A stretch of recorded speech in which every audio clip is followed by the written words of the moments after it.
Well. This is a little video response for the Arsenal Guru. You can check out his link below in the description. His name's the Arsenal Guru, and he's a soccer fan. Sorry for all my subscribers who usually are looking for me to talk about other things. I'm actually talking soccer for once. You notice in the description of my channel, I've actually been an Inter Milan fan, if you probably noticed on the soccer page. So, but usually I don't talk about it because it's not for my subscribers.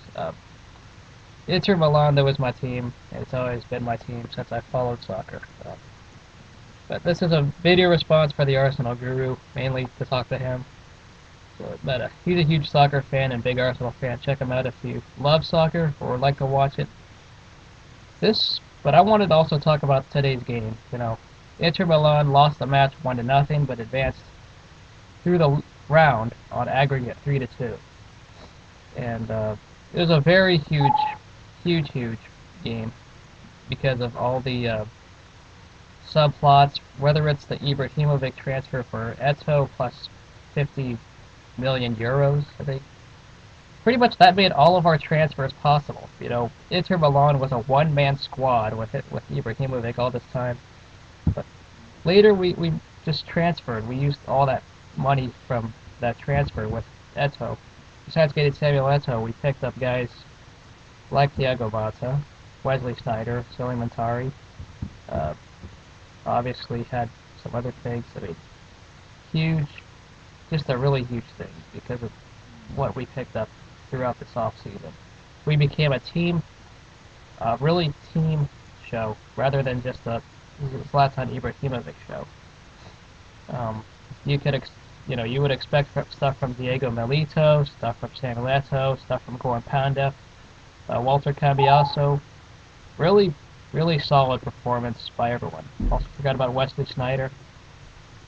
This was about as good of a game as it can get from a neutral perspective and as an Inter fan. We lost Thiago Motta early on, and that scared me for the most part. I didn't think we'd really get much out of we'd be able to defend with 10 guys, but we were able to. And Julio Cesar made an awesome save in the first half. We really frustrated Barcelona's defense, even if they had Lionel Messi and also Pedro and Xavi. They didn't have much magic out. And let's not forget, Christian Chivu was playing instead of Goran Pandev. Goran Pandev was later scratched from the lineup out of nowhere. So really key by Jose Mourinho to outsmart and really out-defend what Barcelona's offense was. In this case, defense wins games. They needed two goals in order to advance. Luckily, they did not get the 2 goals. They only got 1. There was that header that was missed early on in the game, and then there was a goal that was called off because of a handball, which was rightly adjusted. A clear handball, so nothing wrong there. Sorry if I'm sniffling. I got allergies, so bear with me. But now, you know, there's Lionel Messi got for the European titles. We move on to the Bernabeu Stadium where Real Madrid plays. This team played about as good of a defense as you can get.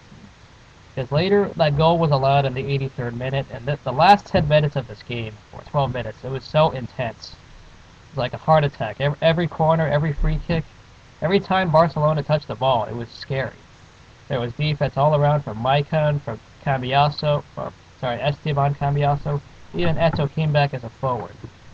So really big props to Inter, and can't wait to move on to the finals, and I'll talk about soccer when the time comes.